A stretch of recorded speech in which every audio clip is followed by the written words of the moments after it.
শেষ বিদায় জানাতে জনসম্মুখে আনা হলো আয়াতুল্লাহ খামেনির কফিন। শীর্ষ নেতা, আন্তর্জাতিক অতিথিরা জানিয়েছেন শ্রদ্ধা।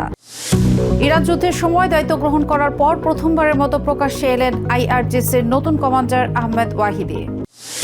ওয়েস্ট ব্যাংকে উগ্র ইসরায়েলিদের তাণ্ডবে মানবাধিকার কর্মী সহ আহত 2।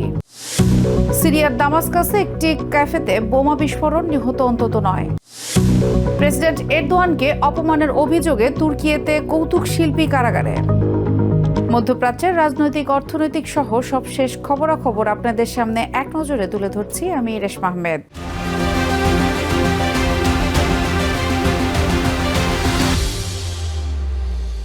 ইরানের আনুষ্ঠানিক শোকযাত্রার আগেই প্রকাশ্যে আনা হলো প্রয়াত সর্বোচ্চ নেতা আয়াতুল্লাহ আলী খামেনির কফিন।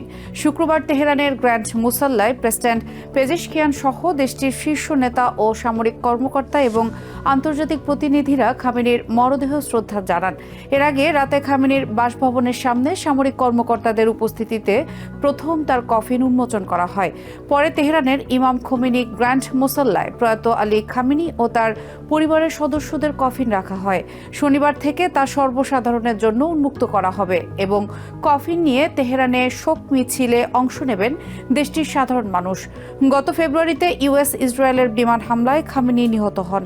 4 মাসব্যাপী যুদ্ধ শেষে খামেনি ও তার পরিবারের সদস্যদের শেষ বিদায়ে সপ্তাহব্যাপী রাষ্ট্রীয় অন্ত্যেষ্টিক্রিয়ার আয়োজন করেছে ইরান।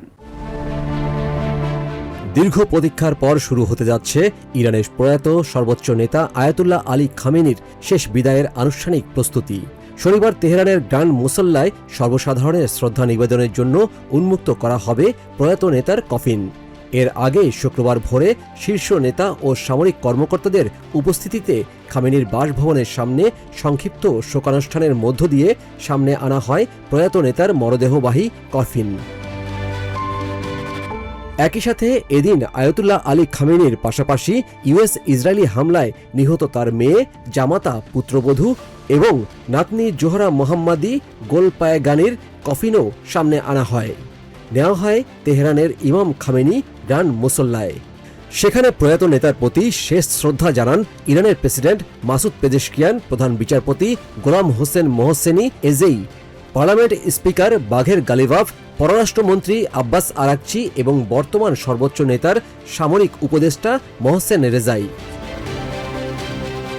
পরে দেশটির বর্তমান সর্বোচ্চ নেতা মোস্তফা খামেনির শ্বশুর গোলাম আলী হাদ্দাদ আদেল সহ পরিবারের সদস্য এবং গ্র্যান্ড মুসাল্লার ইমাম সহ দেশটির শীর্ষ আলেমগণ খামেনির মরদেহে শেষ শ্রদ্ধা জানান। প্রিয় নেতার মরদেহ সামনে রেখে কান্নায় ভেঙে পড়েন উপস্থিত প্রতিনিধিরা। এদিন শীর্ষ সামরিক কর্মকর্তারাও গ্র্যান্ড মুসাল্লায় খামেনি ও তার পরিবারের সদস্যদের প্রতি শোক ও শ্রদ্ধা নিবেদন করেন। এ সময় প্রয়াত নেতার নির্দেশনায় এবং আত্মত্যাগের ফলে ইরানিরা যুদ্ধে জয়ী হয়েছেন এবং ভবিষ্যতে স্বদেশ রক্ষার পাশাপাশি প্রিয় নেতার রক্তের বদলার হুঁশিয়ারি দেন শীর্ষ সামরিক কর্মকর্তারা। নিঃসন্দেহে এই শাহাদাত আমাদের সংকল্পকে আরও বহুগুণ দৃঢ় করেছে। আজ আরও কঠোর প্রত্যয় নিয়ে আমরা ইরান জাতির শত্রু আমেরিকা ও ইসরায়েলি প্রশাসনকে স্পষ্ট করে বলতে চাই, আমাদের শহীদ নেতা এবং শহীদদের রক্তের প্রতিটি ফোঁটার হিসাব আমরা তাদের কাছ থেকে আদায় করেই ছাড়ব। সশস্ত্র বাহিনীর জন্য যে অগ্রাধিকারগুলো নির্ধারণ করা হয়েছিল, আমরা যদি গভীরভাবে লক্ষ্য করি তবে দেখব সেগুলোই কিন্তু যুদ্ধকালীন সময়ে অত্যন্ত কার্যকর প্রমাণিত হয়েছে। তা সে 12 দিনের যুদ্ধই হোক কিংবা রমজান মাসের যুদ্ধ। প্রকৃতপক্ষে আমরা সেই রণকৌশলগুলোর পূর্ণাঙ্গ ব্যবহার করতে পেরেছিলাম। আর আজ যে বিজয় অর্জিত হয়েছে তা মূলত আমাদের যোদ্ধাদের অক্লান্ত প্রচেষ্টা এবং আমাদের জাতির মহান ও প্রিয় শহীদ ইমামের সুযোগ্য নির্দেশনারই ফসল। তেহরানে এদিন আন্তর্জাতিক প্রতিনিধিরাও খামেনির প্রতি শেষ শ্রদ্ধা জানাতে শোক অনুষ্ঠানে অংশ নেন। বাংলাদেশের স্পিকার হাফিজউদ্দিন আহমেদ, পাকিস্তান, ইরাক, তুর্কি, কাতার, ওমান সহ বিভিন্ন দেশের প্রতিনিধিরা ইতোমধ্যে খামেনির মরদেহে শ্রদ্ধা জানিয়েছেন। এছাড়া China, Russia, Bulgaria, Thailand, Bharat সহ মধ্যপ্রাচ্য, এশিয়া, ইউরোপ, আফ্রিকার বিভিন্ন দেশের প্রতিনিধিরাও এই শোক অনুষ্ঠানে খামেনির প্রতি শেষ শ্রদ্ধা জানাবেন। দীর্ঘ ৩৭ বছর দেশ শাসনের পর গত ফেব্রুয়ারিতে ইউএস ইসরায়েলি বিমান হামলায় সপরিবারে নিহত হন আয়াতুল্লাহ আলী খামেনি। আন্তর্জাতিক অতিথিদের শ্রদ্ধা নিবেদন শেষে শনিবার আলী খামেনির কফিন সর্বসাধারণের জন্য উন্মুক্ত করা হবে। এরপর তেহরানের বিভিন্ন মসজিদে খামেনির মরদেহ নিয়ে শোকযাত্রা শুরু হবে। ওই দিন কফিন নিয়ে তেহরানে শোক মিছিলে অংশ নেবেন দেশটির সাধারণ মানুষ। পর্যায়ক্রমে শিয়া ধর্মীয় কেন্দ্র কোম ইরাকের নাজাফ ও কারবালা হয়ে আগামী বৃহস্পতিবার মাসহাদে শায়িত করা হবে ইরানের এই প্রভাবশালী নেতাকে। ইসলামিক প্রজাতন্ত্রের প্রতি জনগণের অবিচল আনুগত্য প্রদর্শনে সপ্তাহব্যাপী শোক মিছিলের আয়োজন করেছে দেশটির সরকার। Yusuf Khaled, TVN 24 news desk. প্রথমবার প্রকাশ্যে এলেন ইরানের বিপ্লবী গার্ড বাহিনী IRGC প্রধান আহমেদ ওয়াহিদি। শুক্রবার তেহরানে দেশটির প্রয়াত সর্বোচ্চ নেতা আয়াতুল্লাহ আলী খামেনির বিদায় অনুষ্ঠানে যোগ দেন তিনি। খামেনির কফিনে শ্রদ্ধা নিবেদন শেষে ওয়াহিদি বলেন, প্রয়াত নেতার আদর্শ চিরকাল ইরানি জনগণের অন্তরে বেঁচে থাকবে এবং এই জাতি কখনো শত্রুর কাছে আত্মসমর্পণ করবে না। গত ফেব্রুয়ারিতে ইউএস ইসরায়েলি বিমান হামলায় নিহত খামেনির কফিন বর্তমানে তেহরানের গ্র্যান্ড মুসাল্লায় রাখা হয়েছে। সম্প্রতি এই প্রাণঘাতী আগ্রাসনে খামেনি নিহত হওয়ার দিনেই IRGCর তৎকালীন কমান্ডার জেনারেল মোহাম্মদ পাকপৌরও নিহত হয়েছিলেন। এরপর নতুন দায়িত্ব পান ওয়াহিদি। দায়িত্ব গ্রহণের পর প্রথমবার জনসম্মুখে এসে ওয়াহিদি হুঁশিয়ারি দিয়ে বলেন, এই শাহাদাত বিশ্বজুড়ে ইসলামের বিজয়ের নতুন মোড় ঘুরিয়ে দেবে। আমাদের শহীদ নেতার এই পবিত্র রক্ত অবিশ্বাসী বিশ্বের বুকে ইসলামের বিজয়ের ক্ষেত্রে আরেকটি নতুন মোড় ঘুরিয়ে দেবে। এই জাতি কখনো আত্মসমর্পণ করবে না। এই পবিত্র রক্তের ওপর ভর করে এই জাতি দিন দিন আরও অনন্য উচ্চতায় আরোহণ করবে। প্যালেস্টাইন অধিকৃত ওয়েস্ট ব্যাংকের মধ্যাঞ্চলে প্যালেস্টিনিয়ান বাসিন্দা ও আন্তর্জাতিক মানবাধিকার কর্মীদের ওপর হামলা চালিয়েছে উগ্র ইসরায়েলি বসতি স্থাপনকারীরা। শুক্রবার রামাল্লার উত্তর পূর্বাঞ্চলীয় খিরবেত আবু ফালাহ গ্রামে প্যালেস্টিনিয়ানরা যাতে নিজেদের কৃষি জমিতে প্রবেশ করতে না পারে সেজন্য লাঠিসোঁটা, পাথর এবং পেপার স্প্রে নিয়ে এই হামলা চালানো হয়।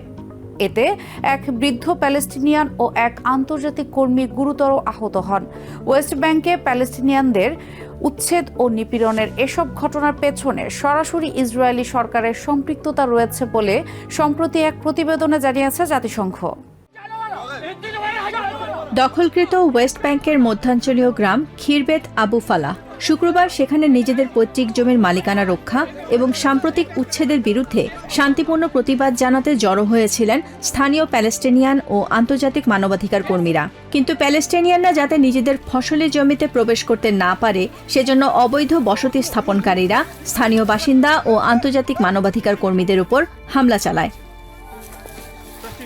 ইসরায়েলি বসতি স্থাপনকারীরা পেপার স্প্রে, পাথর ও লাঠি সোঁটা নিয়ে প্যালেস্টিনিয়ানদের ওপর চড়াও হয়। হামলায় এক বৃদ্ধ প্যালেস্টিনিয়ান এবং একজন আন্তর্জাতিক কর্মী গুরুতর আহত হয়েছেন। আমরা যখন আমাদের জমিতে পৌঁছালাম তখন একদল বসতি স্থাপনকারী পাথর, মরিচের গুঁড়া এবং লাঠি নিয়ে সাধারণ মানুষ ও সমাজকর্মীদের উপর হামলা শুরু করে। কিন্তু আমরা থেমে থাকব না। এটি আমাদের নিজস্ব ভূমি এবং আমরা কারো কাছেই আমাদের অধিকার ছেড়ে দেব না। তুরমুস আয়া শহরের উপকণ্ঠীয় গ্রাম খিরবেত আবু ফালাহ, যা রামাল্লা ও নাবলুসের মধ্যবর্তী ফসলীয় উপত্যকায় অবস্থিত। রামাল্লা থেকে বিচ্ছিন্ন করার প্রচেষ্টার অংশ হিসেবে সম্প্রতি এই গ্রামটিকে লক্ষ্যবস্তু করেছে ইসরায়েলি স্যাটেলাররা। 1967 সালের যুদ্ধের পর থেকে ওয়েস্ট ব্যাংক ও পূর্ব জেরুজালেমে প্রায় 3.5 মিলিয়ন প্যালেস্টিনিয়ানের মাঝে অবৈধভাবে বসবাস করছে 700,000-এর বেশি ইসরায়েলি বসতি স্থাপনকারী। রাষ্ট্রীয় ইন্ধনে ওয়েস্ট ব্যাংকে প্যালেস্টিনিয়ান ও তাদের সম্পত্তিতে ইসরায়েলি অবৈধ বসতি স্থাপনকারীদের হামলা নিত্য নৈমিত্তিক ঘটনা। গত জুন মাসে প্রকাশিত জাতিসংঘের এক তদন্ত প্রতিবেদনে বলা হয়েছে, ওয়েস্ট ব্যাংকে প্যালেস্টিনিয়ানদের হত্যা, জখম এবং বাস্তুচ্যুত করার এই স্যাটেলারদের হামলার পেছনে সরাসরি ইসরায়েলি সরকারের সম্পৃক্ততা রয়েছে। Nahid Sihan, TVN 24 news desk. সিরিয়ার রাজধানী দামাস্কাসের কেন্দ্রে একটি জনাকীর্ণ ক্যাফেতে ভয়াবহ বোমা বিস্ফোরণে অন্তত 9 জন নিহত এবং 20 জন আহত হয়েছেন। বৃহস্পতিবার দেশটির রাষ্ট্রীয় সংবাদ মাধ্যম সানা এই তথ্য নিশ্চিত করেছে। দেশটির স্বাস্থ্যসেবা বিভাগের প্রধানের বরাত দিয়ে তারা জানায়, রাজধানীর প্যালেস অব জাস্টিসের কাছে অবস্থিত ক্যাফেটিতে আগে থেকে একটি বোমা পেতে রাখা হয়েছিল। তবে তাৎক্ষণিকভাবে এই হামলার উদ্দেশ্য জানা যায়নি এবং কেউ এর দায়ও স্বীকার করেনি। 2024 সালের শেষের দিকে প্রেসিডেন্ট বাশার আল আসাদ সরকারের পতনের মাধ্যমে দীর্ঘ 14 বছরের গৃহযুদ্ধের অবসান ঘটে সিরিয়ায়। এরপর থেকে আহমেদ আল শারার নেতৃত্বাধীন নতুন সরকারের আমলে দামাস্কাসে বিক্ষিপ্তভাবে বেশ কয়েকটি হামলার ঘটনা ঘটে। এর আগে গত 19 মে প্রতিরক্ষা মন্ত্রণালয়ের বাইরে এক গাড়ি বোমা হামলায় এক সিরিয়ান সেনা নিহত এবং অন্তত 18 জন আহত হন। তুর্কির একটি আদালত প্রেসিডেন্ট রিসেপ তাইয়েপ এরদোয়ান এবং ধর্মীয় মূল্যবোধকে অপমানের অভিযোগ কৌতুক শিল্পী দেনিজ গোকতাসকে বিচার শেষ না হওয়া পর্যন্ত কারাগারে পাঠানোর নির্দেশ দিয়েছেন। আদালতের নথি অনুযায়ী শুক্রবার রয়টার্স এ তথ্য জানায়। কিছুদিন আগে একটি মঞ্চে দেনিজের বক্তব্য নিয়ে তদন্ত শুরু করে ইস্তানবুলের প্রধান পাবলিক প্রসিকিউটরের কার্যালয়। কর্তৃপক্ষ জানায়, সামাজিক মাধ্যমে ছড়িয়ে পড়া এই ভিডিওতে অপরাধমূলক মন্তব্য পাওয়া গেছে। প্রসিকিউটরদের অভিযোগ, গত 1 জুন ইস্তানবুলে এক স্ট্যান্ড আপ কমেডি অনুষ্ঠানে দেনিজ গোকতাস প্রেসিডেন্ট এরদোয়ান, কারাবন্দী ইস্তানবুলের মেয়র একরেম ইমামগুলের ও পবিত্র কোরআন নিয়ে মন্তব্য করেন, যা ধর্মীয় মূল্যবোধকে অবমাননা করে। বিদেশ সফর শেষে বৃহস্পতিবার ইস্তানবুল বিমানবন্দরে পৌঁছালে পুলিশ তাকে আটক করে। এক নজরে প্রতিদিন মধ্যপ্রাচ্যের খবর জানতে চোখ রাখুন TVN 24 নিউজ নেটওয়ার্কের ইউটিউব ও ফেসবুক পেজে। নিউ ইয়র্ক থেকে সম্প্রচারিত TVN 24 টেলিভিশন বিশ্বজুড়ে বাঙালির কণ্ঠস্বর।